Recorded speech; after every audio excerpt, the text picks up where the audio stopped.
person has everything I've ever wanted, like wow. At the end of the day, it's kind of funny because when you get a lot of those things, yeah, they may be good, but you realize there's a lot more to life. It's kind of like, especially like single men versus men that are in relationships. A lot of times single men, they desperately want to be in a relationship. They think it's going to fix all their problems, and in a lot of ways it does.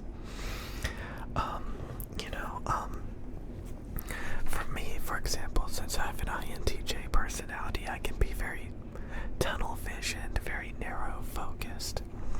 So people that are more broad, it's beneficial to me to kind of pull me out of my comfort zone and get me to focus on new things or things that are of more importance. Stuff like that. So, you can glamorize like relationships, or, you can be infatuated with somebody. That's what the video is mainly about. The mystery, the wonder, like, wow, look at this person, like, I'm so attracted to them. They're so amazing, but like, you don't actually talk to them or know them that well, or they know that you're infatuated with them and they kind of use it against you, or they use it to play off of you, like, oh, this person is desperate for me, they desire me. You see that with a lot of men, and they just buy, people stuff, so that they get the attention they desire from them, So like, gee, I can just use this person as a piggy bank, or, I can just use this person because of their obvious desires of me, or something like that. I found that video to be pretty interesting because a lot of times people will consume stuff, they will obsess over stuff because they find it very mysterious, very desirable, and at the end of the day, a lot of times once the mystery is gone, once the wonder is gone, and you actually have a better understanding of a certain thing, all of a sudden that desire goes away, that mystery goes away, and you may realize, oh, it's not as great as I thought it was, or oh my god, like, here I was obsessing over something, only to realize that it's not even that good, and actually I am more interested in something else. So I thought it was a really good video because a lot of times, you look back at like, relationships, or, people, places, things, you're like, gee, at one point I really loved that stuff. I was really infatuated by that stuff. I thought that video game was the best video game in the world. I thought that relationship was the best relationship ever at the time, but the more that you learned about things, the more that you expanded, the more that you grew, the more time went on, you realized, oh damn, that video game is stupid. I can't believe I played it for so long. Now I do all these other things, or oh, that relationship was actually terrible and it was destined to fail. And it wasn't that good after all.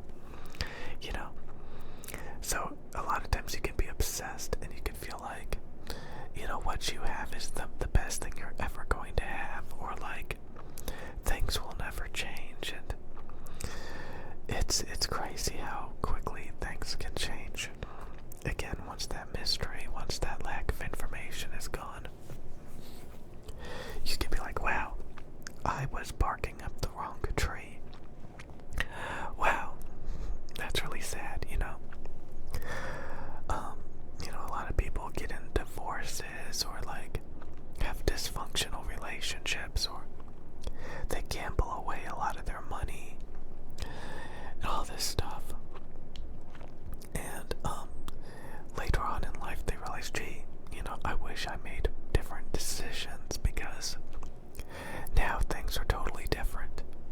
And those things I used to do, or used to like, or used to be obsessed with, are no longer relevant. I remember when I used to get Monster Ultra Zero in the white can every single day. I thought I would never stop buying it.